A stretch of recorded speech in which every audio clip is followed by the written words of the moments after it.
Hello, everyone. I hope you can see me okay. This is just a short reflective video on the subject of polarization. And I'm hoping that you can see me because it's gone extraordinarily dark in my office and started to snow outside. So those of you who know us, Really Regenerative, know that our work is mainly about catalyzing transformative systems change in place, helping organizations and people shape places for life using living systems and regenerative thinking, being and doing. So you might wonder why I'm talking about polarization or why we have a short program called Beyond Polarization. But the idea has a very simple source.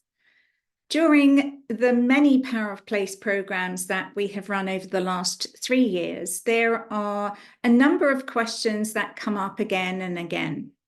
So we've decided this year to design a few shorter programs that are either open online or can be delivered in-house for organizations that try to address those questions while still holding true to the deep knowledge that underpins regenerative design. One of those questions that comes up in the regenerative stakeholder engagement section of Power of Place, and I'll call it POP for short, has been some version of, but what do we do when we encounter entrenched, polarized position taking in our engagement with multiple stakeholder groups, or even in individuals in our own teams?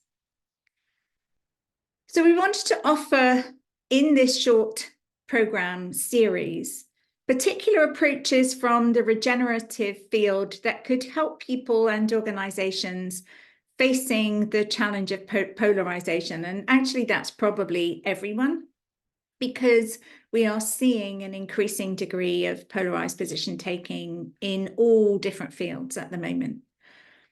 Polarization is not a new subject. As long as there has been Homo sapiens on the planet, there's been polarization in our cultural systems.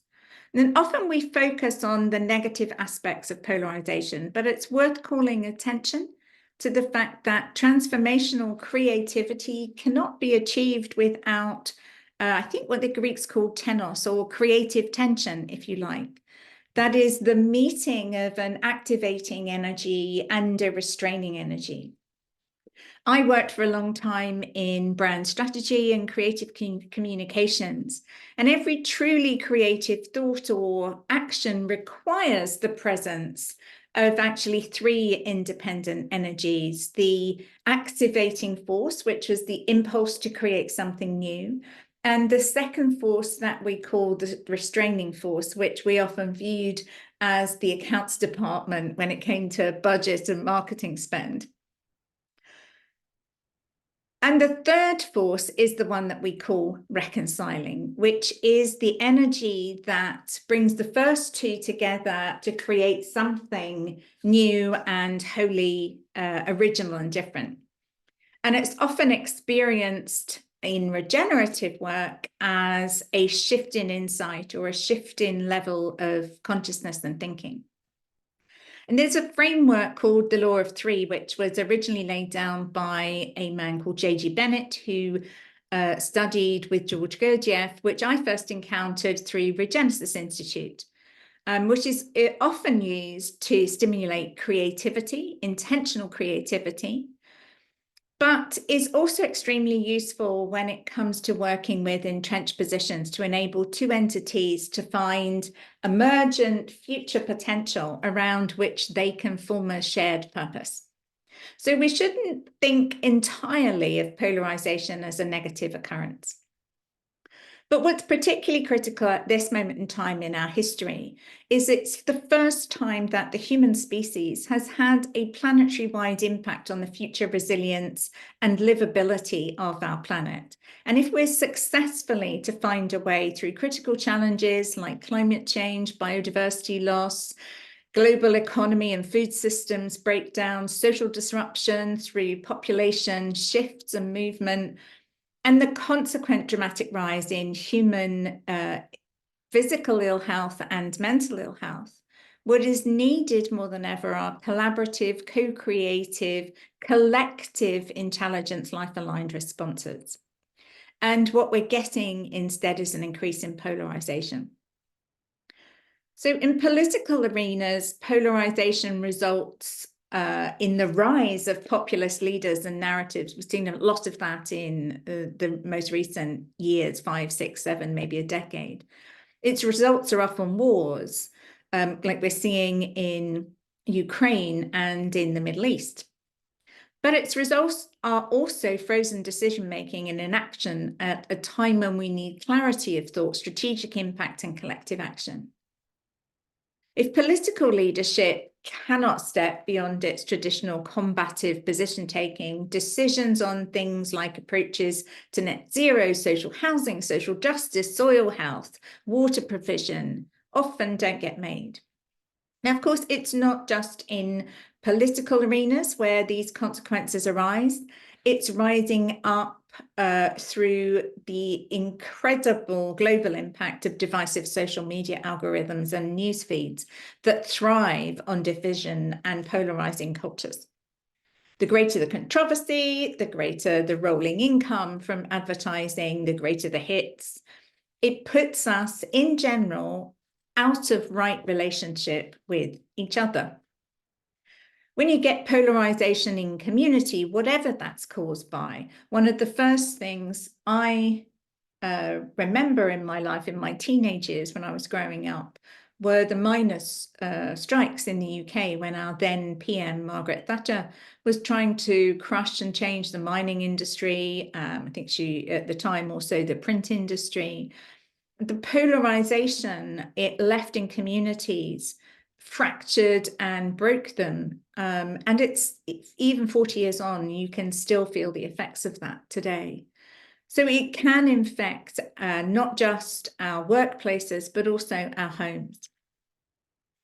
And there's something else I think that is also important. Polarized position taking in some ways is like a comfort blanket against having to deal with the real painful complexities we're facing in our world. Our world is evolving and evolution gets more complex, and our world is getting more complex every single day. The level of systemic complexity has gone way beyond what is possible for a single human mind to begin to comprehend or hold. And that means we absolutely need to be able to work together collectively, collaboratively, because no single individual, no single organization, community, team is going to be able to work on the complex issues without co-creative collaboration. And when we can't grasp something, I know it's true for me, when we think something has gone beyond us, often our response to that deep uncertainty is grounded in fear. Uncertainty, not knowing, not being able to know, not being the one who knows, in a culture that prizes knowledge. All those different forms of uncertainty can drive us towards anything that looks certain. And what looks more certain than a polarized viewpoint? I'm right, you're wrong. It's black, not white. It's you, not me. The increased uncertainty we are seeing in economic, ecological, social, cultural systems is not going to get less. It is going to increase. And so will the responses to it. And for all those reasons, it's really important to find a response. At the heart of regenerative approaches to polarization are reconciling ones.